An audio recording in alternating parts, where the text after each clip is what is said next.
The Romance of Missionary Heroism by John C Lambert. Chapter 17. The Sailor-Missionary of Tierra del Fuego.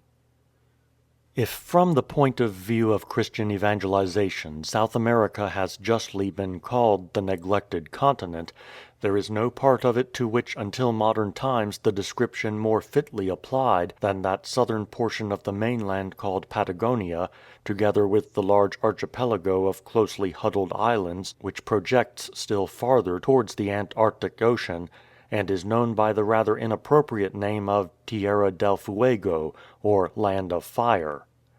The inaccessibility and desolation of the whole region, and the ferocious and almost inhuman character of the tribes encountered by vessels passing through the Straits of Magellan, which divide Fuegia from the mainland, for long made any thoughts of carrying the Christian gospel to this part of the heathen world seem absolutely visionary. The Fuegians in particular were looked upon as degraded almost beyond the hope of recovery. Travelers dwelt on their stunted figures, their repulsive faces, their low grade of intelligence, their apparent lack of natural affection, as shown by the readiness of parents to throw their children overboard in a storm in order to lighten a canoe, or of the children to eat their own parents when they had grown old and useless. Darwin, the most careful of observers, spent some time in the Magellan Straits in the course of his famous voyage in the Beagle, and he records the conviction that "in this extreme part of South America man exists in a lower state of improvement than in any other part of the world. Viewing such men," he says on another page of his journal, "one can hardly make oneself believe that they are fellow creatures and inhabitants of the same world." Of their speech he writes, "The language of these people, according to our notions, scarcely deserves to be called articulate. Captain Cook has compared it to a man clearing his throat, but certainly no European ever cleared his throat with so many hoarse, guttural, and clicking sounds." And yet, through the enterprise begun and inspired by that heroic man of whom we have now to tell, the almost unpronounceable sounds of the Fuegian speech have been reduced to writing, and made to convey the story of the Gospels, while the Fuegians themselves have been changed from murderous cannibals and thieves into peaceful, honest, and industrious members of a Christian community. When Darwin learned, on the unimpeachable authority of a British admiral, of the extraordinary difference which a few years had made in the habits of these people, whom he had once been inclined to regard as possibly furnishing a missing link between the monkey and the man, he confessed his astonishment. "I could not have believed," he wrote, "that all the missionaries in the world could ever have made the Fuegians honest." And he went on to speak of this transformation as one of the wonders of history. More than this. Though not by any means a professing Christian, nor an advocate in general of Christian missions, he became from that time a regular subscriber to the funds of the society with whose founder we are at present concerned. "About as emphatic an answer to the detractors of missions," the Spectator once remarked, "as well can be imagined." Allen Gardiner was an ex-captain of the British Navy. As a midshipman he had distinguished himself during a fierce engagement in 1814 between his ship, the Phoebe, and an American man of war, in which the British vessel was victorious, and he had risen step by step to the position of commander. When about 40 years of age, however, he determined to abandon his chosen profession, and devote the rest of his life to work among the heathen, by whose wretched condition he had been deeply impressed as a Christian man in the course of his many voyages in all parts of the world. He turned first of all to South Africa, and had some interesting experiences among the subjects of Dingaan, the redoubtable Zulu chief. But war broke out between the Zulus and the Boers, and he was forced to leave the country. Several years thereafter were spent in the search for a suitable field of operations among the most neglected peoples of the world. We find him for a time on the coast of New Guinea, where, if he had not been thwarted by the Dutch officials, who had not the slightest sympathy with his aims, and declared that he might as well try to instruct monkeys as the natives of Papua, he might have largely anticipated the splendid work which was afterwards accomplished by the heroic Tamate. But it was in the western, not in the eastern, hemisphere that the great work of his life was to lie, and it was towards South America in particular that his steps were now guided. He was not drawn, however, in the first instance towards the Straits of Magellan, but to the brave Araucanian tribes of the Pampas and the Cordilleras. 2 or 3 years were spent in toilsome and dangerous journeys through bristling forests and swampy jungles and over well nigh impassable mountains, where precipices yawned on one hand, while on the other avalanches of snow or rock threatened to hurl the traveller to destruction. But though he met with many kindnesses from the natives, he found wherever he went that the Romish friars and priests poisoned the minds of the ignorant people against him, and prevented him from being allowed to settle down among them. And so he had to go forth again in search of his proper sphere. It was at this stage that he began to think of that dreary and desolate region in the neighbourhood of Cape Horn, which as a sailor he had more than once visited, and with which in the history of modern missions his name will forever be associated. How to get there was his first difficulty, and it was a difficulty which only an experienced and skillful seaman could have overcome. He chartered a crazy old schooner, the owners of which regarded her as no longer fit to go to sea, and though still further hampered by a drunken and troublesome crew, succeeded in reaching the Straits of Magellan in March 1842. He had provided himself with a few stores, and his plan was to settle on one or other of the islands and try to win the confidence of the inhabitants. How difficult this task would be he soon discovered. Wherever he landed, whether on the islands or on the Patagonian coast, the Indians showed themselves so unfriendly that he realized the impossibility of making any headway without some help and some more adequate equipment. He resolved accordingly to return to England without delay and try to persuade one or other of the great missionary societies to take Patagonia and Tierra del Fuego under its care. Unfortunately, not one of the existing societies was in a position at that time to undertake any fresh responsibilities.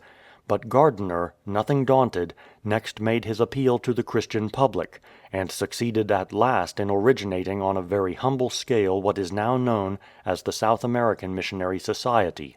He undertook to labor, as he had always done before, at his own expense, but the society furnished him with an assistant in the shape of a catechist named Mr. Hunt. Embarking in a brig called the Rosalie, which was to pass through the Magellan Straits, these 2 devoted men were landed with their stores about 3 months after on the south coast of Patagonia, and there left to their own devices. For a time they could see nothing of any natives, though they lighted fires in the hopes of attracting notice. Meanwhile they set to work to build huts in which to shelter themselves, and shortly after they had completed this task, received some troublesome visitors in the persons of a chief whose name was Wisali, his wives and children, and a party of followers. Wisali, who had picked up a few words of English from passing ships, combined unbounded greed with a good deal of slyness. He soon began to make matters exceedingly uncomfortable for the 2 Englishmen. His intention apparently was to force his company upon them, especially at meal times, and compel them to put their scanty stores at his disposal. He came into the hut attended by his patriarchal family, and placing one child in Captain Gardiner's arms, said, "This your son Hontechi," while he handed another to Mr. Hunt with the remark, "Mr. Hunt, this your son looks." From greed and impudence he gradually passed to threats of violence, and it was speedily evident to the 2 unfortunate philanthropists, not only that their provisions would soon be eaten up, but that in the mood of Wisali and his men their lives were hanging by a very slender thread. In this state of matters a passing ship bound for Valparaiso seemed to be providentially sent. Captain Gardiner felt that he had no alternative but to confess himself defeated, and once more to return to England. The members of the Patagonian Society, as the South American Society was originally called, were much discouraged.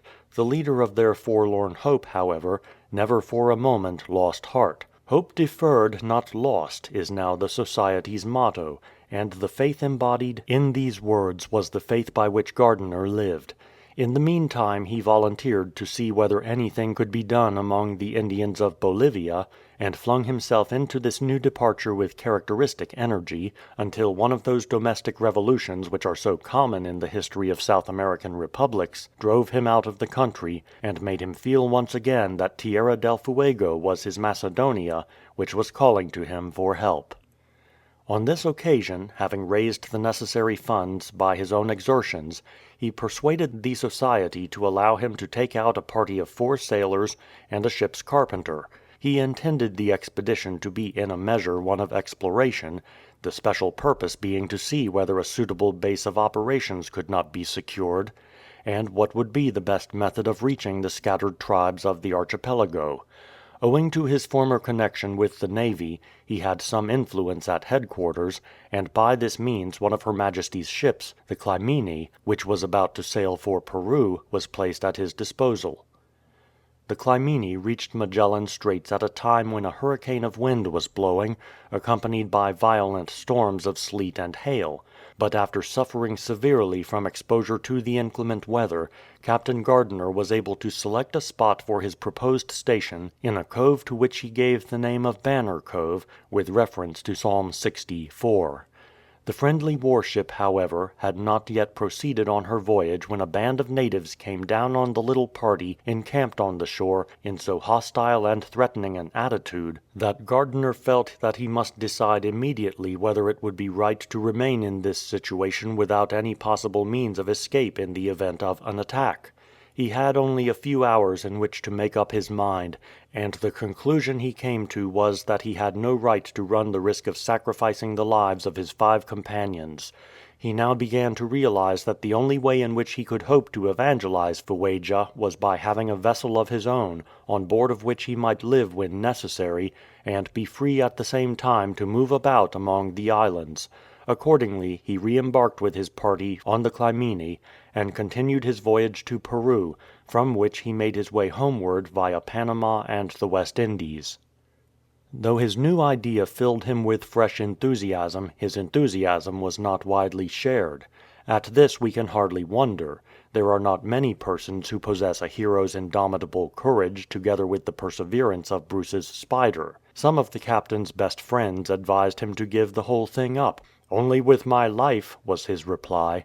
Finding so little prospect of help in England, he went over to Germany and tried to enlist the sympathies of the Moravian brethren, but though deeply impressed by the man and his story, and very anxious to do what they could, they were obliged to abandon the thought of giving him any practical aid. He next visited Scotland, and laid his plans before the mission boards of the 3 great Presbyterian churches, but none of them felt free to plunge into a new and difficult undertaking. At this juncture, just when the prospects were most unpromising, a lady in Cheltenham came forward with a munificent donation, while at the same time several exceedingly suitable offers of personal service were received by the Society. The result was that a party of 7 was made up which included, besides Captain Gardiner himself, Mr. Williams, a surgeon, Mr. Maidment, a Sunday school teacher, 3 Cornish fishermen, and the ship's carpenter which had taken part in the previous expedition. Further, in accordance with the leader's plans, 2 strong double-decked launches were provided, either of which could furnish sleeping accommodation for the whole party. Having taken passage from Liverpool on the Ocean Queen, Captain Gardiner and his companions with their stores and boats were landed in Banner Cove on December 17, 1850. Writing by the Ocean Queen, which left next day for California, Gardiner says, in the last letter which his friends in England were ever to receive, "Nothing can exceed the cheerful endurance and unanimity of the whole party. I feel that the Lord is with us, and cannot doubt that He will own and bless the work which He has permitted us to begin." From that point all communication with the outer world absolutely ceased. From the hour when they stood in their 2 launches, the Pioneer and the Speedwell, waving their last farewells to the departing ship, those 7 brave men were never seen by friendly eyes in life again. It was in the awful loneliness and desolation of those barren islands and bleak southern seas that the tragedy was enacted of which we have now to tell. When the party landed, they were provided with necessaries for only half a year, the arrangement being that early in 1851 supplies for the other 6 months should be dispatched from England. Early in January the Society began to make inquiries about a vessel, but to their dismay not one could be got to undertake the commission. From every quarter to which they applied, the answer came, "No vessel would risk her insurance by attempting to land so small a freight as your stores in such a place as Tierra del Fuego." Matters were now growing very serious, for ocean telegraphs were still things of the future, and those were the slow days of sailing ships. Application was made to the Admiralty in the hope of getting the goods conveyed by one of their vessels. At the time, however, no government ship was commissioned to that quarter of the world, and it was not till the last day of October, 1851, more than a year after the departure of the Ocean Queen from Liverpool, that HMS Dido left Devonport with the belated stores on board. By that time Captain Gardiner and every member of his party had already been starved to death, and their unburied corpses were lying here and there along a wild and rocky shore. But we must now return to Banner Cove and follow the story as it lies revealed in Gardiner's own diary. Having landed with some difficulty owing to a sudden gale which sprang up before the Ocean Queen was out of sight, the 7 pioneers succeeded in making a cache among the rocks without being observed by the natives. Here they deposited a reserve stock of provisions, thinking it safer to do this than to keep everything stored in the launches.